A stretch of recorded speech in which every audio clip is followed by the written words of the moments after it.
if they're here, they want to be in this community. Yes. I'm here because I want to be in this community. Do they know that they could be more fulfilled, more successful, with English, more fulfilling their own purpose by more learning welcoming too? English. More welcoming. Because sometimes when you don't know the language, you push the person away. Well, this is what I tell my students every single week. I say, I'm really here doing this program because I want y'all to turn right around and help someone else. Yeah.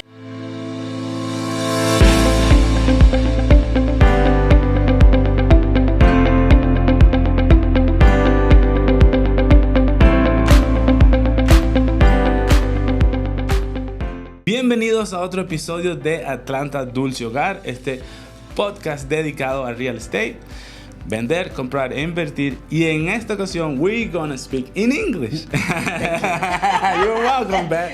I have the beautiful and amazing Beth Cox with me. She is part of my church, the church that I attend to. I don't have any church, but the one that I go to. And she's also in charge of the ESL program, English as a Second Language. I wanted to talk to her not only about church, not only about ESL, but, have you here. And thank you so much for coming, You're Beth. very Thank you for welcome. giving me some of your time. You're welcome. One thing, let's break the ice. What are three things that your house has to have? For example, a man cave or a large closet to put all your clothes, all your shoes. I don't know. I know what they are. What would you say? I know what they are. One thing is it has to have a pop of the color red. My mother taught me that. Oh, wow. I don't even wear much red. I don't especially love red. But in my mother's world, a pop of red makes a home. And so around my house, you'll see when you come for our next ESL event, I call them a pop of red, and that's in honor of my mom. Wow. Okay. The second thing is I have to have my own creative space. We're very lucky because we're empty nesters. I have a bedroom that's mine, and in it is my sewing machine. Okay. Oh. A sofa, all my ESL things where I think. It has a desk where I can write my own thank you notes, and no one bothers me. There you go. Sweet Mr. Bill does not bother me in that room. He's amazing. And then the third thing that I need is room for family to come. We did not mean to buy this. Like guest rooms. Yes, guest rooms. Yes. Rooms. Make sure it's in plural. Rooms. Not single. Exactly. Yeah. Well, really, we do. We have, guest rooms. Yes. And two precious young grandchildren, very near. Beautiful. I always want them, and we call one room Luke's room and one room Anna Claire's room in our house. Oh, Anna Claire, that's a beautiful name. It is. She's a beautiful girl. And Luke? And Luke. I'm your father. Yes. that is what his father says. And so I always want, and then we have 4 grown children together. So we always want them to know they have a bed, a place, a room, a bathroom. So those are my 3 things. Oh, wow. I would add some more. What else? Then extra, Beauty. bonus. Beauty. I have to I need a view. I need to be able to look at nature. All the windows across the back look to the woods. No window coverings. No blinds Well, shades for the sun, Okay, but I okay. never put them down. I need to look. I need to look at the trees, and you can see the lake. So my soul needs nature. You know that that's a security tip that a cop would give you. Like I had a cop come here and give me tips, and it's like, don't close your windows. Oh. Like keep it so Yes. you can see. Yes. Because the darker you keep your house, the more closure. I don't know how to express that, but that they give you close everything. You're giving chance to the burglar or to to the bad guys to come out there and hide. Because they operate in the dark. Yeah, Yes. and they hide. So if your blind is open, if every spot has light, and if you trim your shrubs. Yes. every Yes, they bushes, are. Yes. trees, whatever, then you make it more difficult for them to hide and attack. Yeah. So that's a great Plus, that's we have a a great dog. thing. That's The always sweetest good. dog is like a burglar. Woo. I'll come with you. Do you have anything? Can I get in your car? I know what the meat is. So yes, that's a good thing to be able to look outside, to be able to see, if people is trying to hide or anything close to your house. Nice, beautiful. I love it. Another thing, you well, obviously we met at church, and you are a God's person like me. Now, what makes a house a home for you? For you, what makes a house a home? I think the main thing, and I've only come to this, Miguel, in the last 20 years or so, I wish I had come to it sooner, is God does have to be there. We have to acknowledge Him, because our mission is to make our home, kind of referred to it with our family, but I want our home to be hospitable. I want people to walk in anytime, even if it's not, especially all clean and straight, and say, it's okay.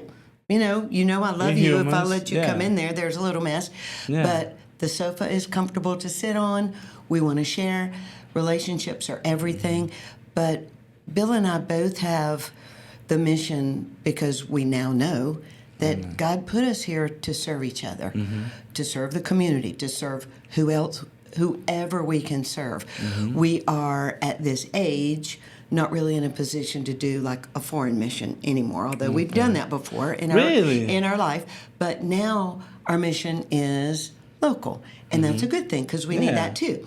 And but so our home, I want it to be a place where people could know that love is here because of how they treat people. So I want it to be a place where I can show hospitality, which really is not a gift of mine. It's not a natural one. I've had to develop it and be comfortable with it, and that leads to another thing of, because we met in church, you will get this more than anybody, our church friends are our friends. Oh, that's nice. who we go to dinner with and play games with and go hiking with and go Cards? on You adventures play cards? with, play cards, Roomie? play roomie, Roomie. play roomie Q, Yeah. yes, or come for holidays, or Baccarat? I do not know that. I do not know that. So good. But to me, to know that like-minded people are lifting me up all the time and reminding me, and I just would mention my friend Gigi, who is one who you teach with. I teach with her. Yes, yeah.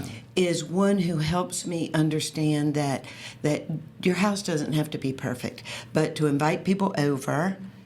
And one of her things that she's helped me be comfortable with is one time when we had an ESL group there after maybe our first year, she just looked at the few of us that were helping, and she said, and the rule here is if you see something that needs done, do it. Yes. And I live with that now. It doesn't have to be all on you. You can be hospitable. Yeah. And serve Jesus by making people feel welcome and loved and included. And it doesn't have to be Instead of perfect. complaining, you act. Or being too stressed that you don't do it. Let that go. You said that anybody can come in that. And I remember myself, I was about, let's say, between the ages of 13, 15. And I remember I used to go to my friend's house, and back then it was safer. This is the 90s. And the fences on the homes weren't so tall in Venezuela.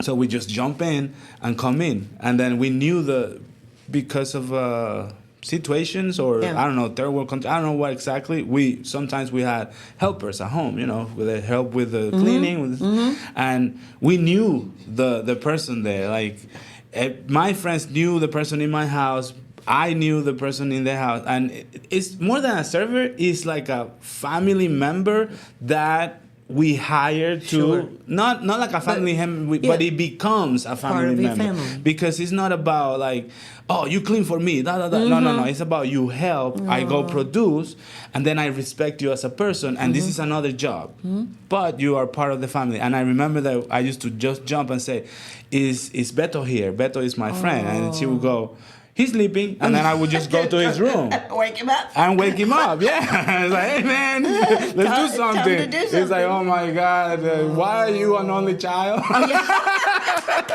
He would say that to me, like, why are you an only child? Like, go away, go to your home. And then it was, okay, I'll stay here. And I would play video games or whatever, and he would be sleeping. Like, really, you were part of their family. Yeah, part of their family. Because they were welcoming We're still friends today. Good. To this day. Like, I met him in...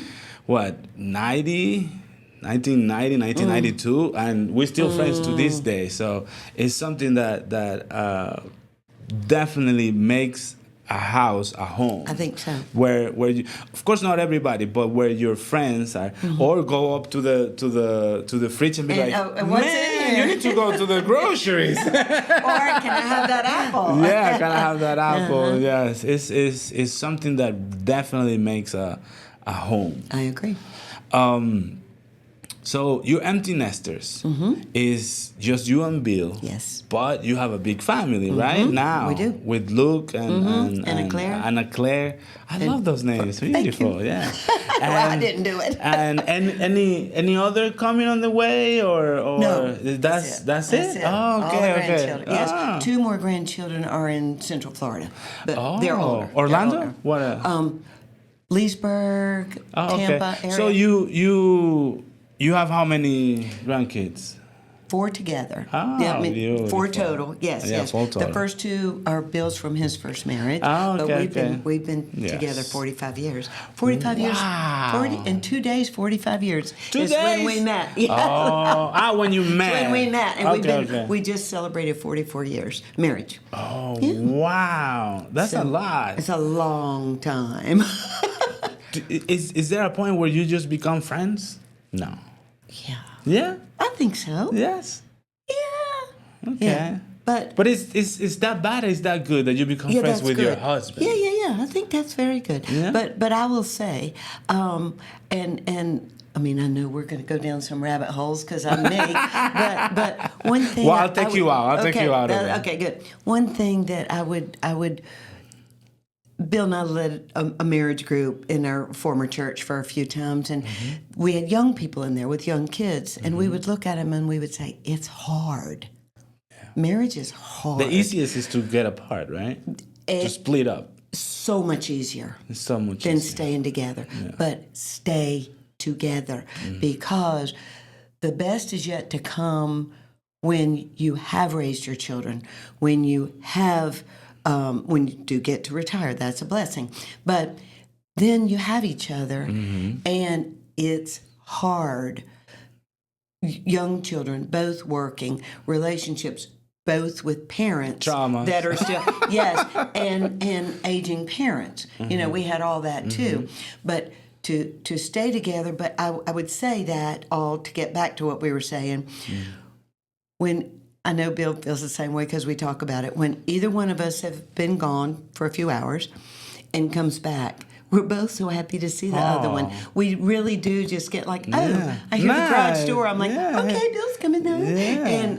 And he often will tell me, I'm just kind of, it's more fun when you get home. Wow. So you are hang in fun. there. You're a fun person. Yes. But hang in there because it's hard for a long time. Yeah. But it's worth it. What was the best recommendation you can give to a couple or to a marriage, to somebody that, hey, do this? Because the easiest is to split. It's so much Now, easier. what's that recommendation like, hey, have time to each other, maybe like don't always be together. Like, you know, you need to have your own space, or have friends, or do this, or I don't know, like help more with the folding of the clothes.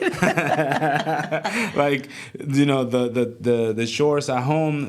Like, you do this, you cook, but I never, you know. I'll clean up. I'll clean up, you cook. And then, well, what I would say is everybody's different. Every marriage is different. Yes. Everybody comes to marriage with their own former, how they were raised, what their expectations are, what trauma they've had. Yes. So work that out amongst yourselves, between yourselves on marriage. But my very biggest advice would be, for real, we know we hear it in church, but make God your center, make serving Jesus, even in how you talk to each other, even how you speak to your kids. What are your goals? To yourself sometimes. Yes. Make Jesus absolutely the center of your marriage. And when you serve each other, like Jesus tells us to, when you respect your kids, like Jesus tells us to, it goes a lot better. I was raised by a man who was and a very wonderful, loving mother who loved me. She made me feel very loved and very valued. Yeah. Love her. Miss her. Yeah. My father was not. He was the exact opposite. He was not a nice man. He was an alcoholic till I was in college. He did not raise my brothers or me correctly. So sometimes I look back and I think, well, we didn't have any idea about God growing up. We knew, we went to church sometimes, but it was very obvious that their marriage and their parenting, God wasn't the center. All that to say, I think it's jaw-dropping what difference that makes. Oh, yeah. It's everything. Even me, though right everything. now, whenever I'm praying, like, we got into a new system, or we're implementing, because With before the new year, we couldn't, we didn't used to go and pray before night. You know, they would go with mom and then go to sleep. Okay. But now we're implementing praying before, you know, going to sleep, giving thanks to God. And then one of the things that they're doing, the kids, right, is like, oh, thank God for the drone He gave us. Thank God that thank God for the snow. Thank God for the snow. And because I'm the one leading the prayers, he goes like, they go like, hey, and they go like, you know, hey, tell God that thank you for that transformer that He gave me, the Santa Claus gave me. I love it. And then they also talk about like for example, when I say things like, and God, please bless the people at church, our family, keep them healthy. And then they start thinking about people. And then Uncle Mao, because I have a brother that is called Mauricio too. Just happened to be. Too? Yeah, we call him Mao. It's like a shorten for Mauricio. Right. So my brother, not the pastor, but my brother is named Mao, and he go and bless Uncle Mao too, because he came to visit us, and then to come visit. Like I'm talking, and they remember stuff they want to be thankful for, and they start just shooting, and then we have to say, okay, if you want to say something, is at the end or at the beginning, right? Let's talk to God. But while I'm talking, they remember stuff. So yes. Oh, Miguel, that's precious. That's precious. Yes. Well, I will tell you, when our kids, so it would have been about 1995, so our kids were about 2 plus 2. Yes, do the math. Yes, I do. You know, 4 and 9, 5 and 10, something like that. So they're about my age. Yes, exactly. Both of us went on the walk to Emmaus. That was with our church in Alpharetta at the time. And we both, to this day, will say it changed our lives individually, it changed our marriage, and it changed the way we focused on God and serving Jesus in our home.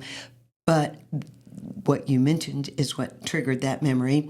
For the first time when we both came home, you go separately. The man goes first weekend, and then the wife goes the next weekend, or partner, whomever.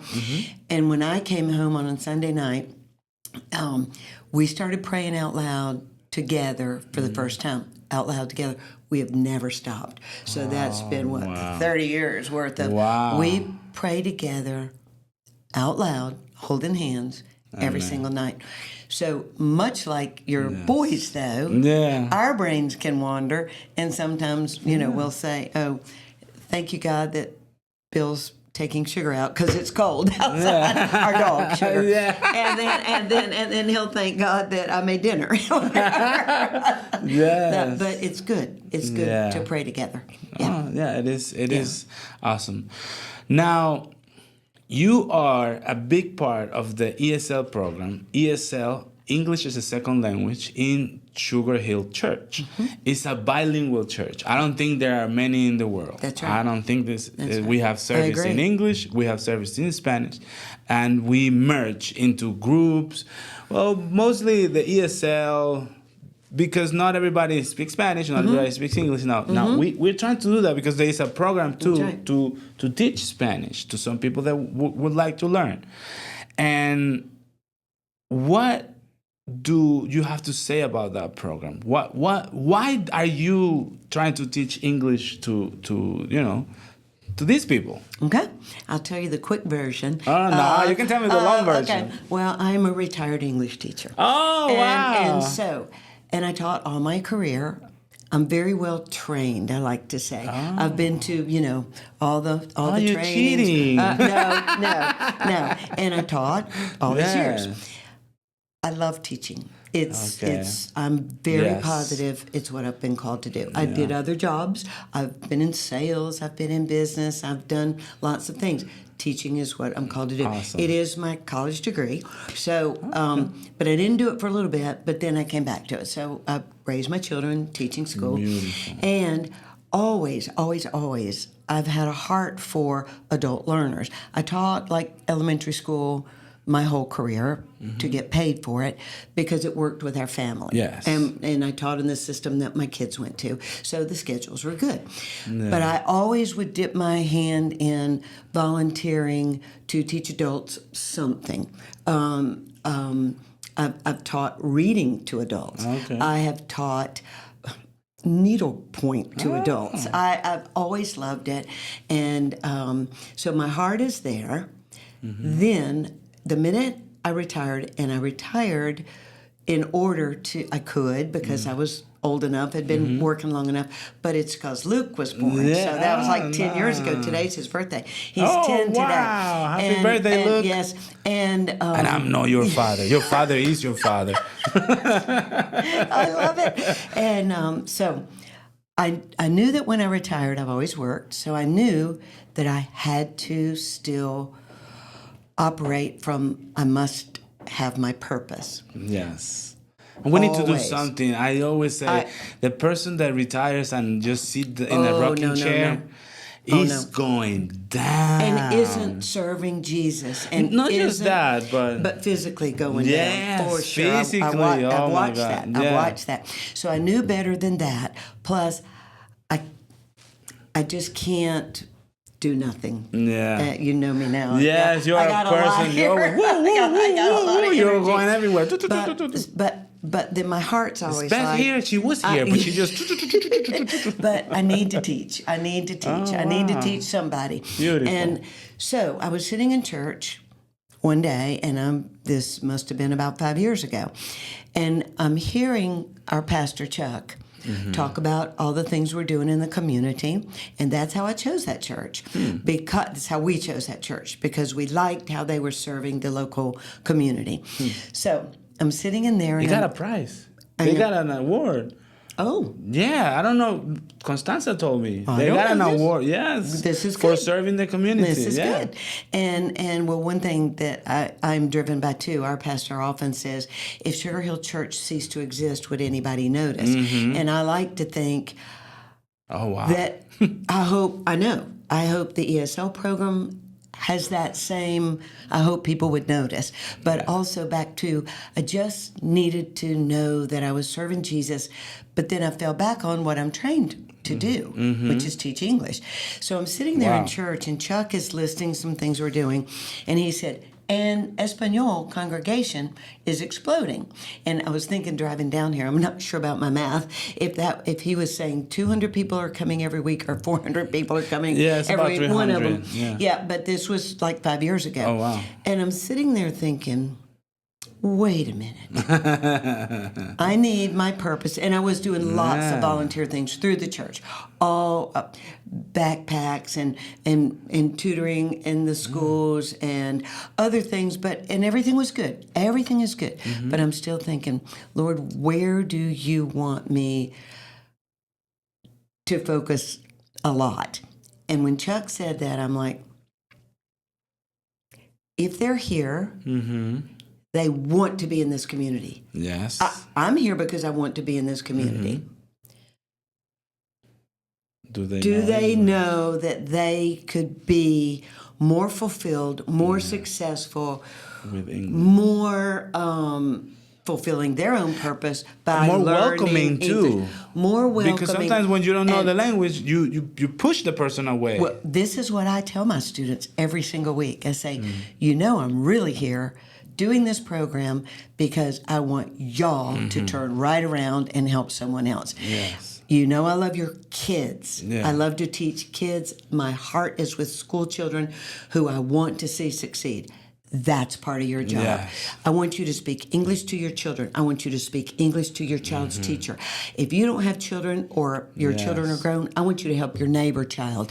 I want you to help your grandchildren. I want you to volunteer in the schools and read. Help someone read. You need it. How do you do that? You need to speak English.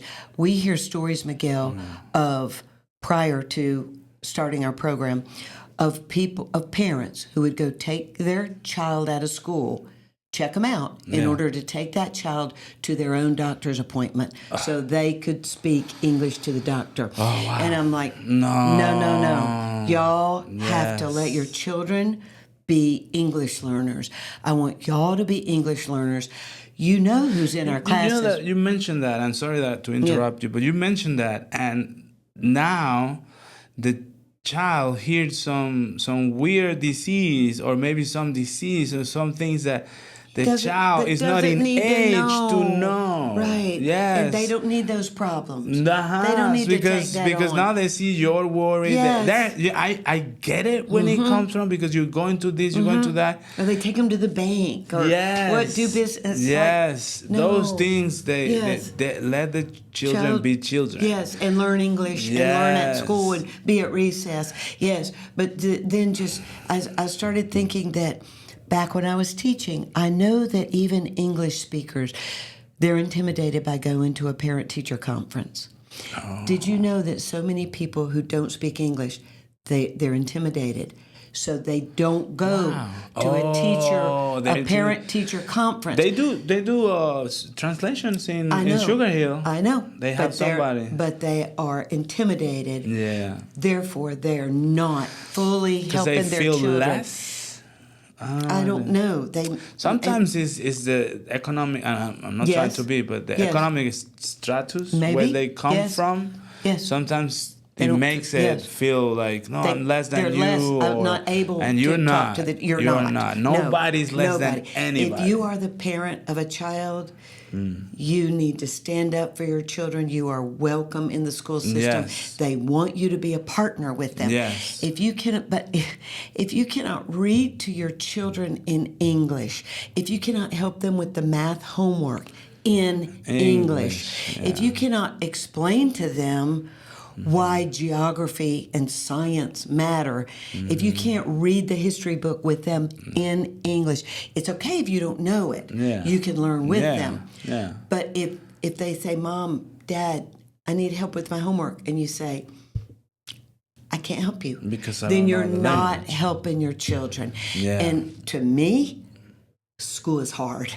School was hard for me as a learner growing up. Because I'm on the other end of it as a teacher, my heart goes out to students have difficulty with learning, don't make it harder. Yes. Because you can't help them at home. Don't make it I never harder. saw that. Yeah. Don't make it harder because language is an issue. Yeah. I want and your children everyone won't lose their language. At every language, of every different language, I want you to learn English. And Sugar Hill Church offers it. And it's even the business language. So sometimes, if you go anywhere in the world, it's the language of the internet. Yes. Yeah. Yes. It is. You need to be financially aware. That's the language of the economic world. Yeah, the That's business right. language is, That's right. It's English, and that helps you too. I understand. I had the blessing to learn English when I was 17. I always wanted to, always. But and I see it in my children. They both speak Spanish and English, and sometimes they choose to see movies. In fact, there's a AMC theater that has some showings in Spanish, like completely in Spanish. So we saw Sonic 3, and we saw it in Spanish. It's a little early, it's like 11:45, but we made the exception to go see it in Spanish. Right. So my children can continue because they listen to English the one that is in first grade, he already is the whole day in English. Sometimes he tells me stuff in English, and I not correct him, but I let him know how to say it in Spanish. Or some people, what this got to do with English speakers learning Spanish. My son has a problem with the R. My wife had a problem with the R. Doing is not easy for them too. My wife learned to do the R. You can learn. Yes. And now my son is learning to do the R. Yes. But the little one, he came out with that. Oh, he goes. So now his oldest brother is learning to do the R's. Is more like doing therapy. So you just do exercises. You just practice. You just do exercises. Yeah. And then the little one is right there, like showing his mom. Mom, look. And the big one is like, shut up, go away. Because he's learning. So it's again, it's not like he's it's like this person in Venezuela, no? It's a joke that goes, Americans are so smart. This is in Spanish. Americans are so smart. They come out and they speak English. Of course, because they're around the language. So that's what I'm trying to say. Like, if you're around the language, you need to learn it. You need to learn. It's going to be good for you. And generations to come. Yes. Well, two things too, Miguel, two other things that drive me. I just want to make sure, in case we run out of time, all of the multicultural communities enrich us all. We are better together. I believe that with my whole heart. I see it. You know, one of my very dear friends is at church and helps me with this program. I learn from her. I love her culture. I love your culture. Yes. I love to learn from my students. I love when they bring me things and they say, I made this for you because in our country it means whatever. Yeah. I love One Sweet Day. I love the things we do as a church. So beautiful. I love the dancing. I love the music. I love the language. And we are all blessed. Yes. Again, like what we were saying, it's not good for your children to not learn the language of where you are. Well, to me, it's not good for us, English speakers in our own country, to not learn from the other people who live with us. We live together. We share Sugar Hill, You know what we celebrate Georgia. in Thanksgiving? What? The first time the immigrants came and they didn't ask for papers. And it should be that way. That's very good. But all that aside, and then the other thing I want to say is what also drives me is that scripture about there but for the grace of God go I. I often think if for whatever reason, Bill's job, my job, family, whatever, in my whole life, if for whatever reason my family picked up and let's say moved to China, Japan. Yeah. Anywhere. Yeah, Japan better. Anywhere, okay, yes. And put us down, and they said, now you live here. Yeah, you say namaste. No, sorry, that's not Japanese. You're rabbit holing. And I would think I would be overwhelmed with how do I raise my children? How do I go to a doctor? How do I get insurance? How do I go to the bank? And I think, how are people coming to our country? I admire them so much. Coming without knowing the language, it must be so hard. It is. So it tells me I don't have the empathy I could because that's never happened to me.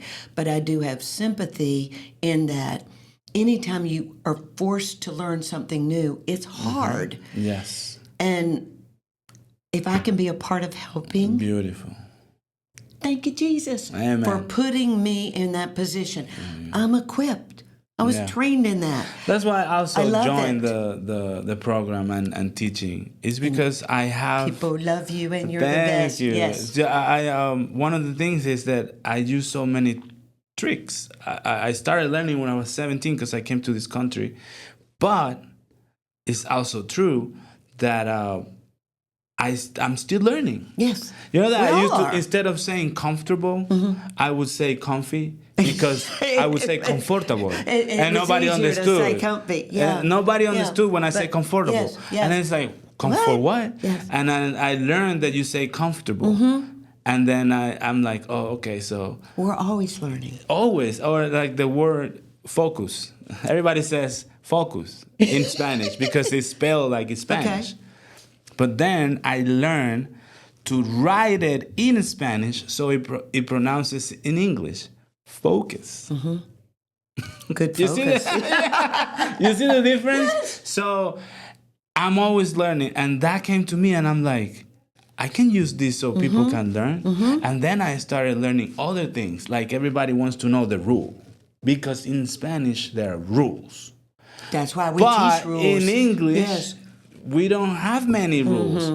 All We the have rules. so many exceptions. Yes, there's always an exception. But and we that- do have rules, And then yeah. I try to tell them like, hey, yes, but it's like the rule. For example, the rule that two vowels, different words that cannot go together. Like you don't say e eagle. You say an eagle. An eagle, right. But then I got an exception.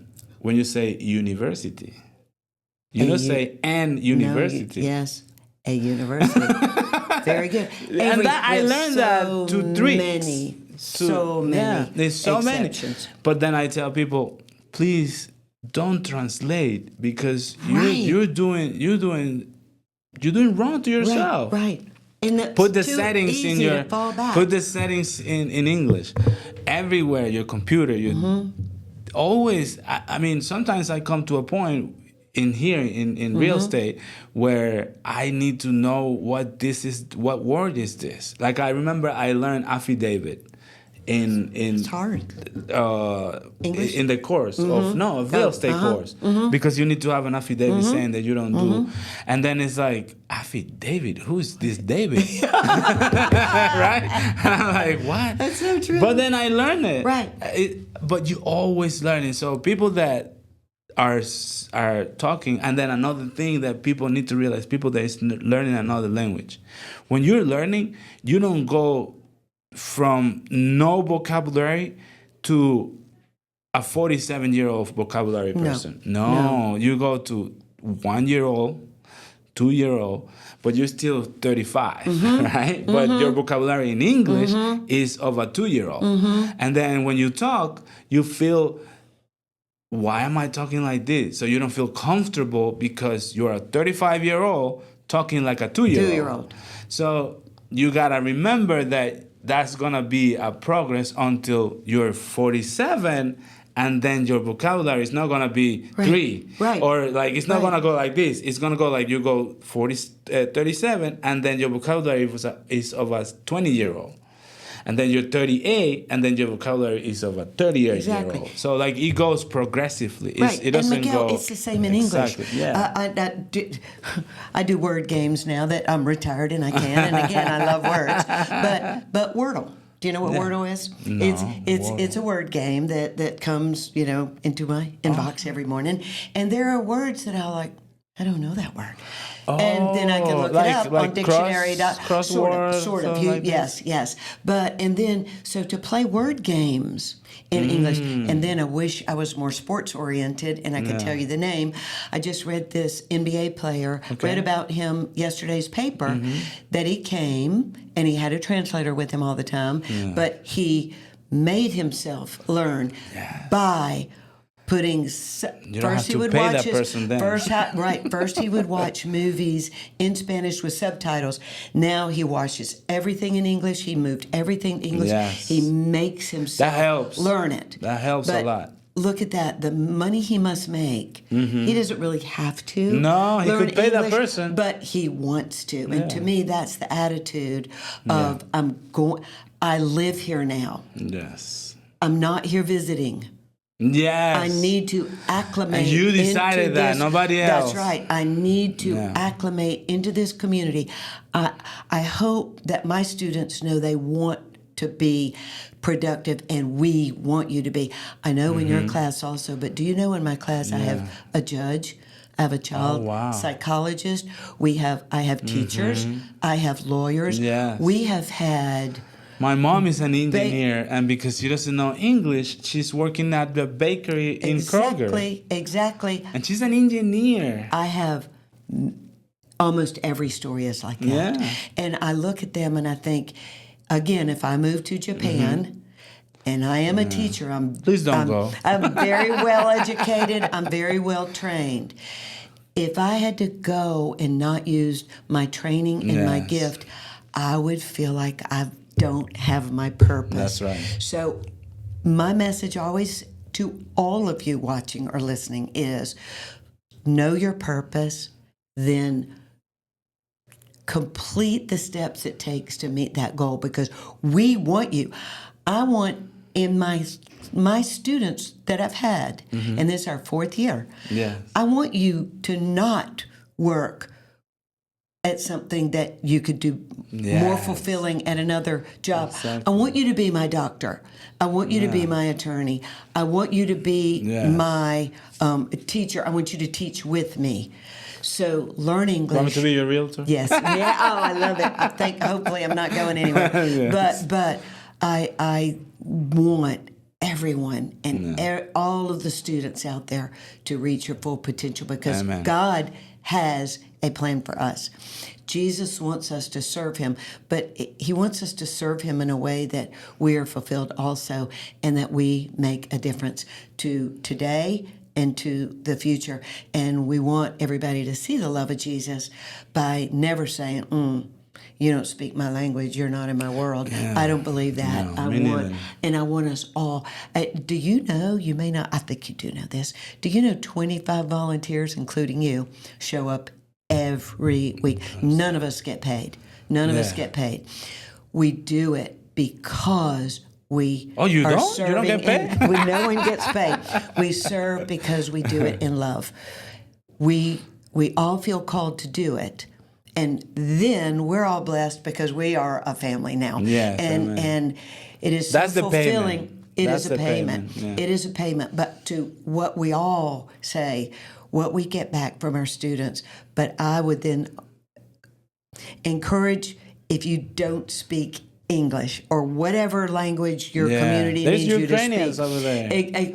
And I have two Chinese ladies and one Korean man, and I love them so much. And I'm so proud of them coming. Yes. But I would just say, whatever it takes for you to reach your potential, and I would love you to come to Sugar Hill Church and learn. And please, anybody that sees this and wants to, and is on, you only pay for the books. Exactly. You only pay for the books. We charge $75. I will tell you, the books are $50, and we use the other $25 for materials and snacks. Okay, so. And that's the whole semester. That's the whole year. The whole year. That's the whole year. Oh, okay. That's the whole year. We don't charge you twice. Please. Come. You don't have to be a member of Sugar you don't have to Church. Attend the church, right? And if you're willing to drive to our church in Sugar Hill, Georgia, come on. Please. Yeah. All right. I think This it's was a so wrap. much fun. Thank you so It's a wrap. much. This was It great. was lovely. Thank you so much, You're so Beth, for welcome. coming here. I am so glad I know you. You enriched my life and your Amen. darling wife and your darling children. Amen, Yeah, amen. yeah. You too, It's all to good. us, to everybody. Thank you All for right? having me. That was all for today. See you in the next episode, and thank you so much for being there. Bye. All right. Are we off?